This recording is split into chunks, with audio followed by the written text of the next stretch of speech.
Hello, everyone. Welcome back to the podcast. I'm Adrian Lloyd. This is just my stupid opinion.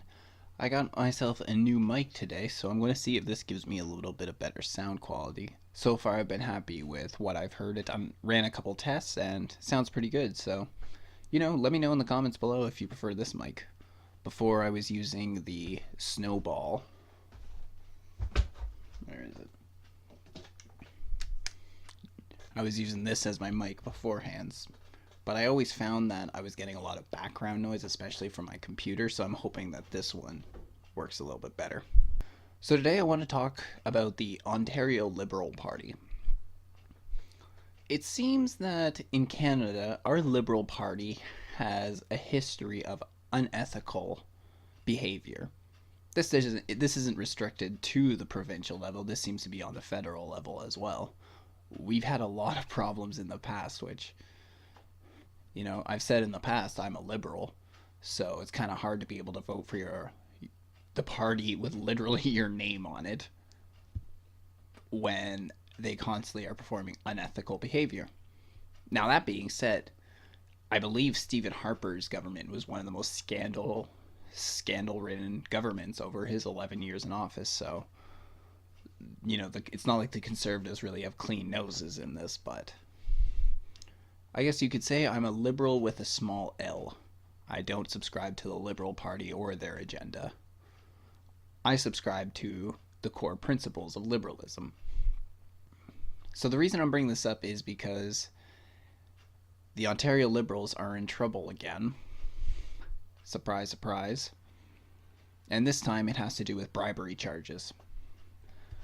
So an Ontario Court of Justice trial underway in Sudbury, Ontario, is likely to create bad optics for Premier Kathleen Wynne's Liberal government, but it may also clear up some disputed terminology in the Provincial Elections Act. I'll be curious to see how this affects Kathleen Wynne because Canadians, more specifically, people from Ontario will be going to the polls. I believe by June 2018? June or July. I'm pretty sure it's June 2018. So less than a year. Something like 9 months from now. So depending on what the outcome of this trial is, might negatively affect Kathleen Wynne in the polls, and she is doing terribly. Her approval rating is actually lower than Trump's. Yeah, that's saying something. Last time I saw, she was sitting at about 14%. I'm going to look it up after I record this. I will look it up at her current sitting, and you will find it right here, right now.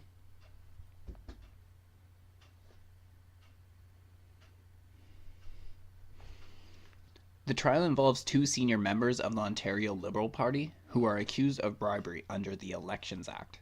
They are Patricia Sobera, Wynne's former Deputy Chief of Staff and a former Liberal campaign director, and Jerry Lougheed Jr., a Liberal organizer in Sudbury.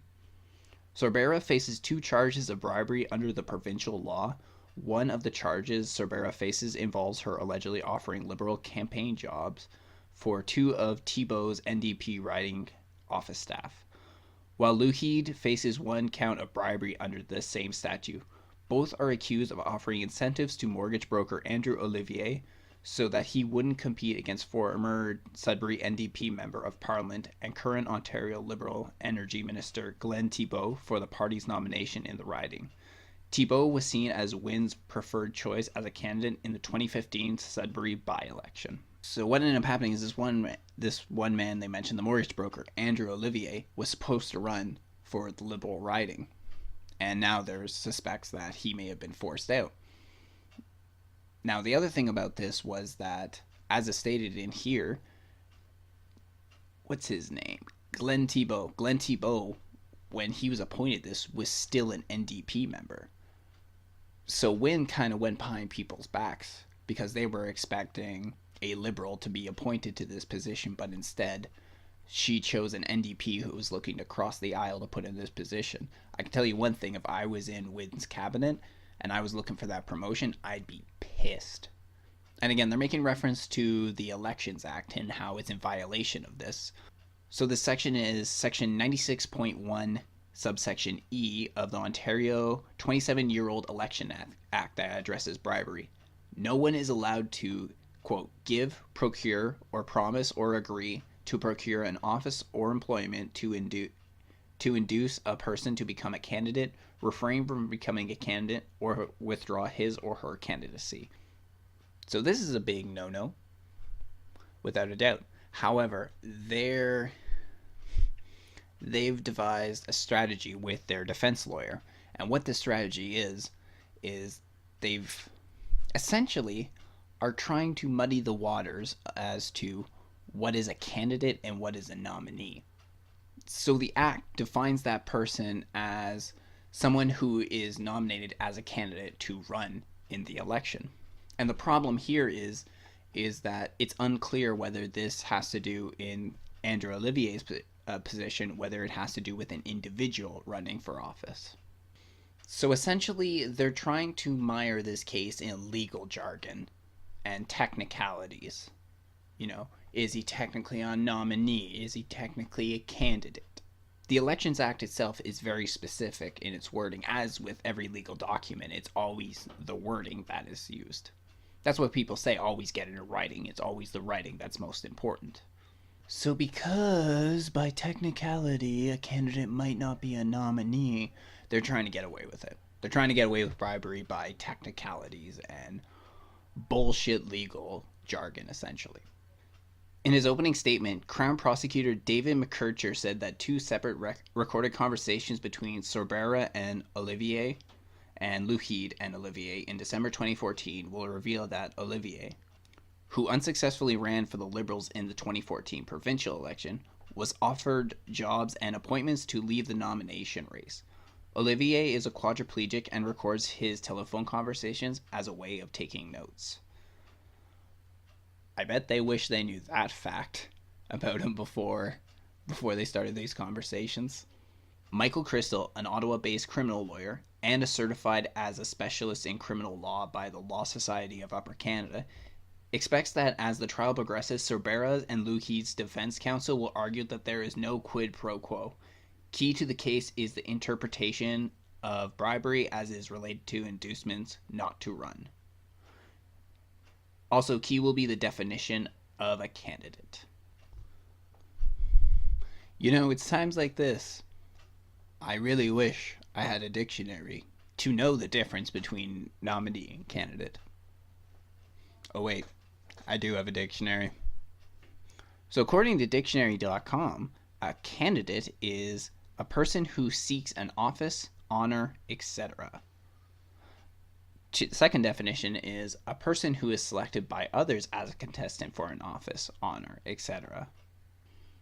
And if we look at what a nominee is a person nominated as to run for elective office or fill a particular post. So the term candidate is actually pretty cut and dry. It's somebody who seeks time in office. So Andrew Olivier actually falls underneath this category even if he is an independent.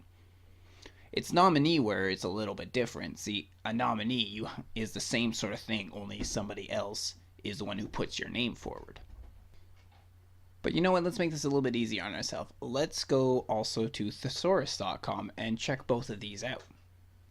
So if we look underneath candidate, we can see that one of the synonyms to candidate is nominee. Well, would you look at that? And if we go over to nominee in thesaurus.com, we can see it might not say nominee. However, there is appointee and there's also office seeker. So it doesn't really matter actually for this case because either way, it's a synonym of each other. So you can't really turn this into a case about technicality over the word because either way you look at it, it looks like the act pretty much has this covered, cut and dry in terms of bribery. So, one down. But then, if we look at what the rest of that statement said,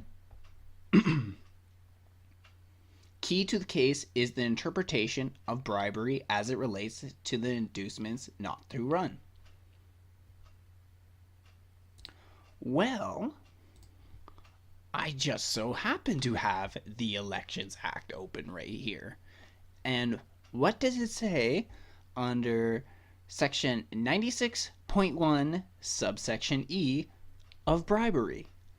Give, procure, or promise, or agree to procure an office or employment to induce a person to become a candidate, refrain from becoming a candidate, or withdraw his or her candidacy. You're screwed. Because whether that is to refrain from running or withdraw from running, that's covered. And I'm not exactly sure which one it would fall under, whether it would be considered refrain because he hadn't applied yet, or whether withdraw because he already did. But either way, they're covered. This case should be cut and dry. The Liberals are guilty because their defense relies on what is a candidate and nominee. As we look, that's already destroyed. And now, there we go. Second one down. As now they're saying, well, what does it actually mean? What is the technical term for this bribery thing? Right there. Right fucking there. Toronto veterans criminal defense lawyer Brian Greenspan of Greenspan, Humphrey and Weinstein, who represents Sorbera, argues that the term nominee and candidate are not synonymous and that the Ontario Liberal Party constitution allows the leader to choose candidates. This is very true. The argument is not whether Wynne could or could not bring in this NDP leader. That was completely her choice. Just the problem with that is she pissed off her cabinet because people who were vying for that position had to give it up to somebody who's not even part of the party yet. So it's not about illegalities in that. The illegality has to do with these two people and what they did to make Andrew Olivier stay out of the running. So the whole leader has a right to choose in their constitution. That doesn't matter in this. Yes, she could choose that. And she did choose Thibault. The point is that somebody was kept from running by her government. It doesn't matter. This is a bullshit argument. And again, his other argument, nominee and candidate are not synonymous. While I did state that nominee was somebody who puts your name forth, the problem is both is an office seeker. So you're fucked. I haven't even taken law and I've already destroyed this whole case. That's right. Adrian Lloyd finishes this argument. Quote, "The question will be whether a nominee becomes a candidate within the meaning of the Election Act or whether an improper conduct can be ascribed to party nominations, which the Liberal maintain are not governed by the statute but by the party's constitution." End quote. And he goes on to say, quote, "Either a new law will be made or the legislation will be interpreted as applying to political parties and their nomination process for the first time." End quote.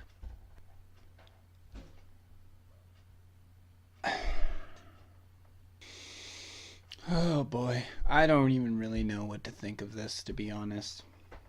I mean, especially by that last answer. Either a new law will have to be made. Well, the law is pretty fucking clear to begin with. It states right there. They're also arguing about it being applied to the Liberal Party's nomination process, which they say is governed by the Constitution of the party and not by this law, the Elections Act. However, that was a general bribery law. Are you telling me the same basic principle is not within the Liberal Party? And if it isn't, that is showing a huge lack of ethical practice inside the Liberal Party, which, as I've stated, it's not like it's a surprise. I tell you one thing, I have never in my life voted Conservative, but I will 100% vote Conservative in the provincial elections coming up over Liberals and Kathleen Wynne any day. I mean, the Conservatives aren't perfect, and in my opinion, they're not great. But it's a lot better than having a crook as your premier. Thank you for joining me today. I'm Adrian Lloyd. This is just my stupid opinion. I'll see you soon.